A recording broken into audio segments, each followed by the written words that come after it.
मनोज तिवारी जी के साथ यमुना घाट की स्थिति देखा और आप सब भी देख रहे हैं। लगभग 30-32 दिन के बाद छठ का त्योहार है।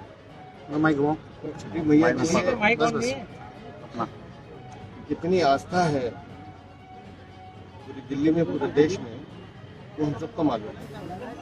जो स्थिति अभी यमुना की दिख रही है, यहाँ पर इस समय इस यमुना में एक कीड़ा, एक मछली भी जिंदा नहीं रहती।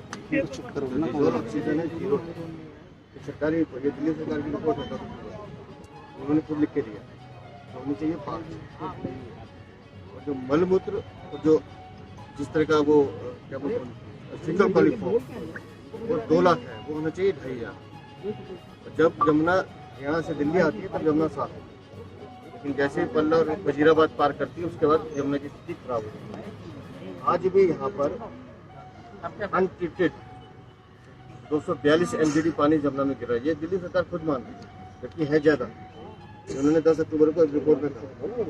तो हम ये पूछ रहे हैं कि लगभग 8,000 करोड़ रुपए आपने 3 साल में खर्च किए हैं अरविंद केजरीवाल। वो 8,000 रुपए अगर इस यमुना में जहाँ एक कीड़ा जिंदा नहीं रह सकता, अगर आप में से कोई या हम में से कोई चला जाए तो कोई ना कोई उसको बीमारी हो जाएगी, स्किन की डिजीज हो जाएगी। वहाँ पर गाय भैंस आप देख रहे हैं उसी पानी को पी रहे हैं। और आज जब 1 महीने के बाद मेरे भाई बहन यहाँ पर यमुना यहाँ छठ मैया का त्योहार मनाने आएंगे तो उनकी स्थिति क्या होगी सोचिए जरा। दयनीय है। अरविंद केजरीवाल ने खुद कहा था कि हम 2021 में कहा कि हम यहाँ पर आके पूरे मंत्रिमंडल के साथ डुबकी लगाएंगे यमुना में।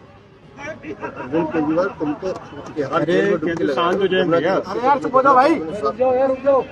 यमुना की जो आज हालत है आपके सामने देख नहीं सकते। इतनी अंदर इतनी स्मेल है अभी मैं और मनोज भाई के अंदर कि आप खड़े नहीं हो सकते। तो वो मेरे पूर्वांचल के भाई बहन जो यहाँ के स्नान करेंगे, आप सोचिए उनके साथ क्या बीतने वाला है। इस खतरे को मैं आगाह कर रहा हूँ। केजरीवाल तुम्हारी निकम्मेपन के कारण मेरे पूर्वांचल के भाई बहन ये स्थिति देखने को मिलती है।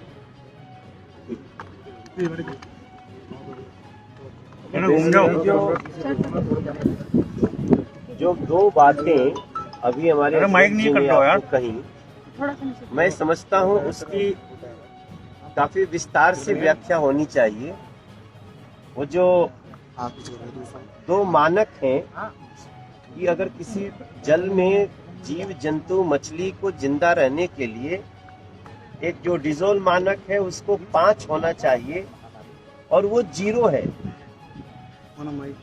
और सबसे बड़ी बात है कि यहाँ पे आपकी आंखों के सामने गाय भी पानी पी रही है, भैंस भी पानी पी रही है।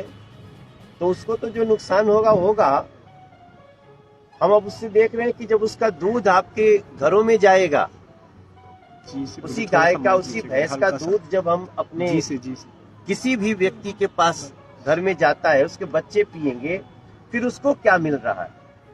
अब आपको इसको जानने के बाद समझ में आएगा कि दिल्ली में रहने वाले लोगों की औसत आयु क्यों कम हो रही है। अगर आप पूरी तरह से समीक्षा करें तो अगर पूरे देश की जो औसत आयु है उससे 5 साल कम है दिल्ली की औसत आयु, 10 साल के आसपास कम है। और उसका रीजन आपकी आंखों के सामने। और आज 16 अक्टूबर 2023 है। अध्यक्ष जी ने ठीक याद दिलाया, आज 16 अक्टूबर 2023 है। पहला वादा उनका आया था 2013 के इलेक्शन में कि हम 5 साल में यमुना जी में डुबकी लगाएंगे सभी लोग साथ में। फिर 2018 में जो भी अध्यक्ष जी ने, हमारे वीरेंद्र भाई ने कहा कि 2018 में, जब मुझे याद है वो समय जब मैं पहली बार यहाँ 2017 में आया था प्रदेश अध्यक्ष बनने के बाद, और उस दिन भी यही तस्वीर यही थी।